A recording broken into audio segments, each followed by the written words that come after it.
Hi viewers, you are watching The Explainer. What is FATF? ये financial action task force क्या है? FATF के list कौन कौन से हैं? ये ग्रे लिस्ट और ब्लैक लिस्ट क्या है? FATF के ऑब्जेक्टिव्स क्या है? पाकिस्तान कितनी बार FATF के ग्रे लिस्ट में डाला गया और फिर निकाला गया? जब कोई मुल्क FATF के ग्रे लिस्ट या ब्लैक लिस्ट में होता है तो कौन से नुकसानात का सामना करता है? जब कोई मुल्क FATF के ग्रे लिस्ट या ब्लैक लिस्ट से निकाला जाता है तो कौन से फवायद उस मुल्क को मिलते हैं? ये सारी चीजें डिटेल के साथ एक्सप्लेन करेंगे।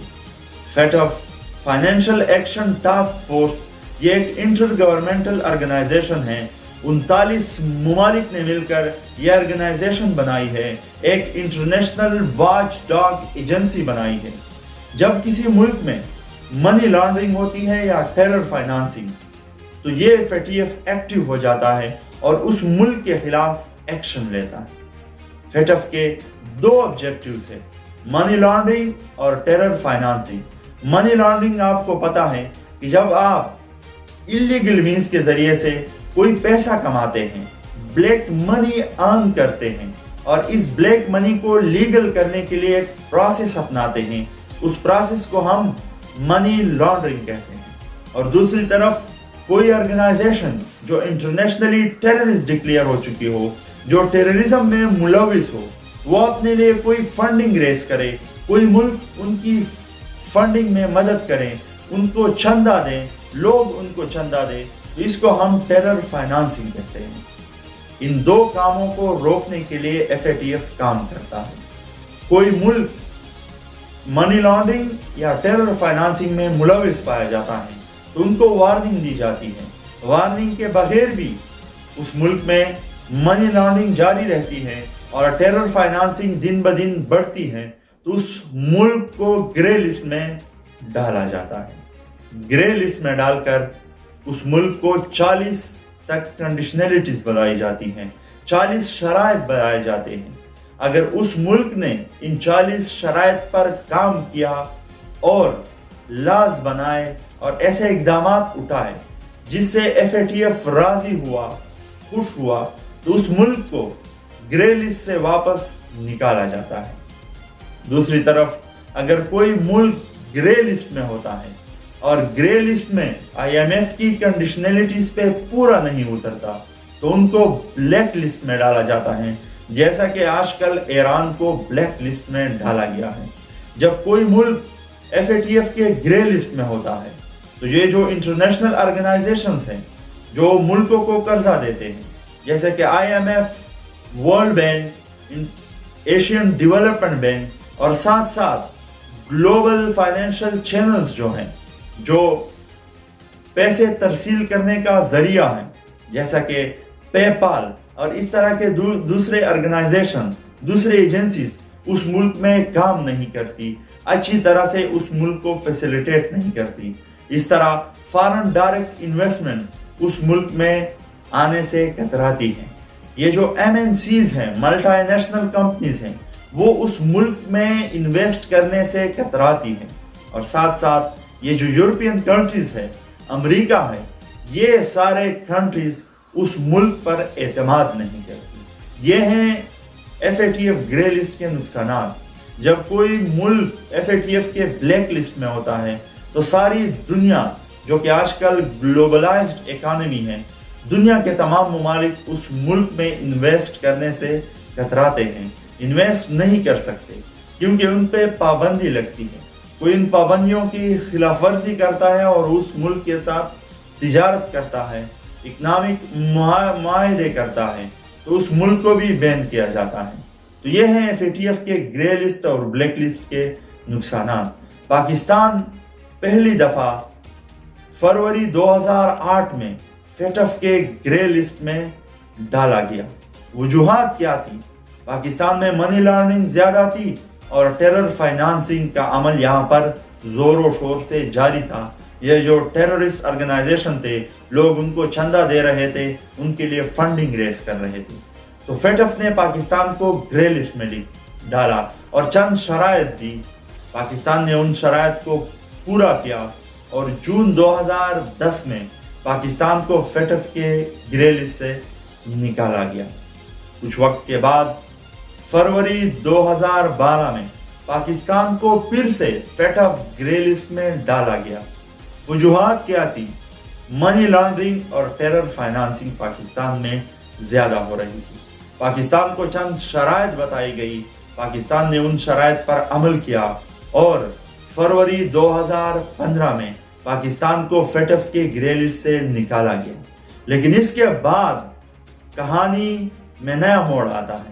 پاکستان کی فارن پالیسی جیو اسٹریٹجک سے جیو اکنامک کی طرف شفٹ ہوتی ہے۔ پاکستان پیسے کمانے کی اسٹریٹجی بناتا ہے، انٹرنیشنل معاہدے کرتا ہے، جیسے کہ سی پیک میں پاکستان اہم رول پلے کرنے کی تان لیتا ہے۔ چائنا پاکستان میں میسیو انویسٹمنٹ کرتا ہے۔ پاکستان چاہتا ہے کہ ان کے یہ جو اکنامک کرائسس ہے وہ ختم ہو، لیکن اس دوران جون 2018 میں پاکستان کو FATF گرے لسٹ میں ڈال لیتا ہے اور پاکستان اب کی بار بہت زیادہ پریشانی کا سامنا کرتا ہے، کیونکہ پاکستان کے economic situation, Pakistan economic crisis سے گزر رہا تھا۔ پاکستان کی ڈوبتی ہوئی معیشت، روپے کی گرتی ہوئی قدر، پاکستان میں ہوش ربا انفلیشن یعنی کہ بڑھتی ہوئی مہنگائی، فیول پرائسز کے بڑھنے کا عمل اور ساتھ ساتھ ان امپلائمنٹ اور FDI کا کم ہونا، فارن ایکسچینج ریزروز کا نیچے گرنا، ایکسپورٹ کا کم ہونا، امپورٹ کا زیادہ ہونا، اور ان جیسے اکنامک سچویشن سے پاکستان گزرتا ہے تو پاکستان دن رات FATF کے معاہدوں پر عمل کرتا ہے۔ پاکستان کو 30 سے زیادہ کنڈیشنلٹیز دی جاتی ہیں، 30 سے زائد لاس پہ پاکستان نے کام کرنا تھا اور پاکستان نے انیشیلی ان پہ کام بھی کیا۔ 2019 میں پاکستان نے internationally declared terrorist outfits جیسا کہ لشکر طیبہ، پاکستان کے جو حافظ سعید کی ایک آرگنائزیشن تھی اس کو، اور ساتھ ساتھ TTP اور دوسرے آرگنائزیشن کو بین کیا گیا، جیش محمد کو بین کیا گیا اور حافظ سعید کو 2020 میں جیل میں ڈالا گیا۔ ان کو 3 سال سے زائد سزا سنائی گئی۔ پاکستان کسٹم میں FATF سے متعلق لاز انٹروڈیوس کیے گئے۔ پاکستان کے انٹیریئر منسٹری میں FATF سیل بنایا گیا۔ اس کے ساتھ ساتھ FBR میں بھی FATF سیل بنایا گیا۔ 2020 میں پاکستان کے نیشنل اسمبلی اور سینٹ نے یعنی کہ پاکستان کے پارلیمنٹ نے لاز پاس کیے FATF کے کنڈیشنلٹیز پر پورا اترنے کے لیے۔ پاکستان کے دوسرے آرگنائزیشن نے بھی منی لانڈرنگ اور ٹیرر فائنانسنگ کو روکنے کے لیے اقدامات اٹھانا شروع کی۔ دن رات کی محنت تھی اور پاکستان ریسنٹلی ان ساری کنڈیشنلٹیز کو پورا کرنے میں کامیاب اترا۔ پاکستان کی جانب سے ریسنٹلی ایک کلیم نظر آتا ہے، IMF نے جو 27 کنڈیشنلٹیز پاکستان کو دی تھی، پاکستان نے یہ کلیم کیا انہوں نے ساری کے ساری کنڈیشنلٹیز پوری کی۔ اب جو کہ جون 2022 میں جرمنی برلن میں FATF کی پلینری سیشن ہوا تھا، اس میں پاکستان نے اپنا مقدمہ ایشیا پیسیفک گروپ کے تھرو پریزنٹ کیا اور یہ امکان ظاہر کیا جا رہا ہے کہ سپٹمبر اور اکتوبر 2022 میں پاکستان کو FATF کے گرے لسٹ سے نکالا جائے گا۔ یہ پاکستان کے لیے خوشائند بات ہے۔ پاکستان جب FATF گرے لسٹ میں تھا تو پاکستان میں پے پال جو کہ انٹرنیشنل منی چینل ہے، جیسا کہ آپ کی کوئی بزنس ہے فارن کنٹری میں، آپ امیزون پہ کام کرتے ہیں تو آپ کے پاس پے پال چینل موجود نہیں ہے۔ اس طرح سے پاکستان میں اس طرح کی جو پیسوں کا چینل تھا وہ نہیں تھا۔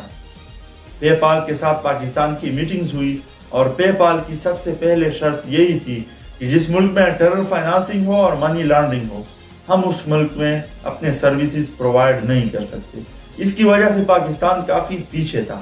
पाकिस्तान में यूरोपियन कंट्रीज, जिन्हें पाकिस्तान की डेमोग्राफी, पाकिस्तान की ये जो जियो स्ट्रेटेजिक लोकेशन है और पाकिस्तान की बढ़ती हुई पॉपुलेशन जो कि एक अपॉर्चुनिटी है, इन सारी चीज़ों का पता नहीं होता, वो ऐसे ऑर्गेनाइजेशन की रिपोर्ट्स पे अमल करते हैं, उन पे यकीन करते हैं, तो वो पाकिस्तान में इन्वेस्ट करने से कतरा रहे थे। अब चूंकि Pakistan FATF grey list से निकलेगा या नहीं निकलेगा, लेकिन होपफुली अगर निकल जाता है तो पाकिस्तान के लिए पेपाल जैसे ऑर्गेनाइजेशन यहाँ पर अपनी सर्विसेज देंगे। पाकिस्तान में हर बंदा एम्प्लॉयमेंट का रोना बंद कर देगा और वो अमेज़ॉन पे और दीगर इंटरनेशनल प्लेटफॉर्म पे ऑनलाइन पैसे कमाएंगे और इजीली अपने अकाउंट में वो पैसे ट्रांसफ़र कर सकते हैं। पाकिस्तान में यूरोपियन कंट्रीज़ और अमेरिका की MNCs जो मल्टीनेशनल कंपनीज हैं, वो पाकिस्तान में इन्वेस्टमेंट के लिए राज़ी हो जाएगी, क्योंकि पाकिस्तान का जो इमेज है वो इंटरनेशनली अच्छा हो जाएगा। ये FATF पे चंद इतराज़ात भी हमें सुनने को मिलते हैं। लोग इन पे इतराज़ात करते हैं कि FATF एक ऐसा ऑर्गेनाइजेशन है जो लोगों के एक्सप्लॉयटेशन में अहम किरदार अदा करता है। अमेरिका और दीगर यूरोपियन जो कंट्रीज़ हैं, उनका इन्फ्लुएंस है इस FATF पर, और जब भी आपके ताल्लुकात अमेरिका के साथ ख़राब होते हैं, इन यूरोपियन कंट्रीज़ के इंटरेस्ट आपके साथ ओवरलैप नहीं करते, तो यहाँ पे पाबंदियाँ लगा देते हैं, FATF को आपके खिलाफ इस्तेमाल करते हैं। पाकिस्तान की तरफ से ये भी सुनने को मिलता है कि ये जो एशियन पैसिफिक ग्रुप है, FATF का रीजनल ब्रांच है, रीजनल उनकी बॉडी जो है, ये इंडिया के इन्फ्लुएंस में है और इंडिया पाकिस्तान के खिलाफ ऐसे स्ट्रेटजीज बनाता है ताकि पाकिस्तान हमेशा के लिए बैन हो जाए। तो ये था सब कुछ FATF के बारे में।